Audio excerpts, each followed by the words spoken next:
आज से 2-3 दिन पहले मैं स्पेन का एक सुबह सारागोसा उधर से बार्सिलोना जाने लगा। ट्रेन आ गई, टिकट निकालने लगा तो टाइम नहीं था, बैठ गया ट्रेन में। और पूरे सफ़र में मेरे अंदर यही एक चीज़ रही कि यार अगर आके टिकट वाले ने चेक कर लिया तो कोई इंसल्ट ना हो जाए, फ़ाइन ना हो जाए। बहरहाल मेरे साथ पाकिस्तानी बैठे हुए थे, उन्होंने कहा कि जब भी कोई टिकट वाला आएगा तो आपको टिकट मिल जाएगी। इस तरह करते करते 4 घंटे का सफ़र था। और जब उधर पहुंचा तो दिन में एक बात आ गई कि यार मैंने तो ये चीटिंग की है ज़िंदगी में। अल्हम्दुलिल्लाह कोशिश की है कि जानबूझ के या इरादी तौर पे कोई ऐसा काम ना करूं। तो उधर गया तो मैंने सोचा यार अपने आप को ठीक रखा हुआ है तो मुझे चाहिए कि टिकट के मैं पैसे पे करूं। ऑफिस बंद था, फ़ोन किया कि इस तरह का मामला हो गया, अपने किसी करीबी से रब्ता किया तो उन्होंने कहा कि यार अब हो गया, छोड़ो। ज़हन में एक बात गर्दिश कर रही थी। आज मैं वापस आने लगा तो रास्ते में अपने बच्चों के लिए थोड़े जो एक्सपेंसिव थे लेकिन टायर काफ़ी ज़्यादा ख़रीद लिए। उधर से मैं टिकट लेने लगा तो उससे मैंने डिस्कस करने की कोशिश की। जब उसने कहा तो दिल में ख्याल आया छोड़ो यूरोप 20-25 यूरो लग जाएंगे तो रहने दो, हो गया जो भी है। टिकट ली है मैंने। टिकट लेके जब बैठ गया थोड़ी देर बाद याद आया यार मेरा जो बैग था जिसमें बच्चों के खिलौने थे वो तो मेरे साथ ही नहीं है। बाहर निकला, शायद कोई नशेई वगैरह ने उठा ली हो।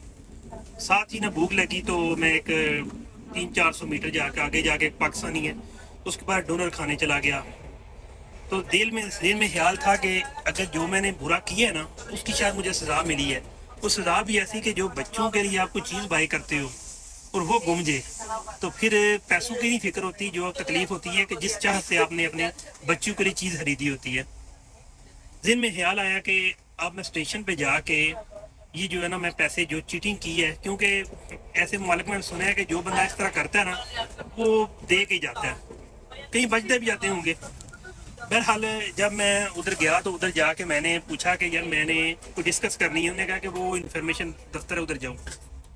उधर जाके मैंने कहा कि हाँ भाई ये मेरे साथ मसला हुआ है, मैंने टिकट बाय नहीं कर सका था और अब मैं इसके जो है ना पैसे पे करना चाहता हूँ, ये क्या कैसा तरीका हो सकता है। लड़की बैठी हुई थी, वो क्या हंस के कहती है कि कोई मसला नहीं है, तुमने अपना जो रिस्पॉन्सिबिलिटी पे की है कि तुमने हमें बता दिया है, लेकिन अब तुम जाओ। साथ ही मैं ना उसके पीछे काउंटर में देखा, मैं वो बैग किसका पड़ा हुआ है। तो उसने क्यों, मैंने कहा मेरा इस तरह बैग, क्या क्या चीज़ें थी मैंने उन्हें बताई। उसने उठाया और मुझे दे दिया। अब बताना चाहता हूँ टिकट के पैसे मैंने पे नहीं किए, लेकिन उधर जाकर मैं एडमिट किया कि हाँ भाई आप मुझे तरीका बताएं। तो उन्होंने कहा है कि अगर हमारा भी कसूर है, हमारा बंदा नहीं अब तक पहुँच सका, आप छोड़े। लेकिन साथ ही जो मेरी चीज़ें गुमी हुई थी 1.5 घंटा 2 घंटा इसी कन्फ्यूजन में था, ज़रा ट्रेन का टाइम था आने में, तो चीज़ें भी मिल गई हैं और मेरे जहन को भी तसल्ली हो गई है। ये 2 दिन से मेरे अंदर गर्दिश कर रही थी।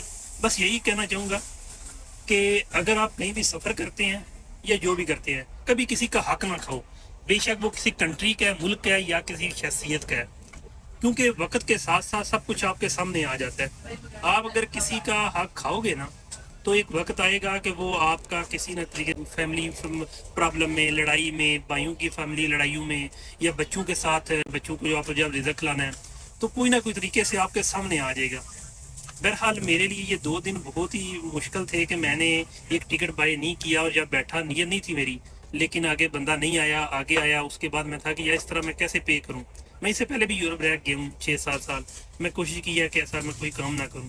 मेरे लिए पहला एक्सपीरियंस था जो अल्हम्दुलिल्लाह आपको मैं शेयर किया कि क्या क्या हुआ और किस हद तक फील किया। और 2 घंटे बाद मेरी चीज़ें, हालांकि चोरी होती हैं स्टेशनों के ऊपर, चीज़ें मुझे जनाब जहाँ पे मैं गया हूँ एक्सक्यूर करने के यार ये मेरे साथ टिकट का मसला हुआ है, उधर से मुझे मेरी चीज़ें मिल गई हैं। फी मान अल्लाह, पाकिस्तान, पाइंदाबाद।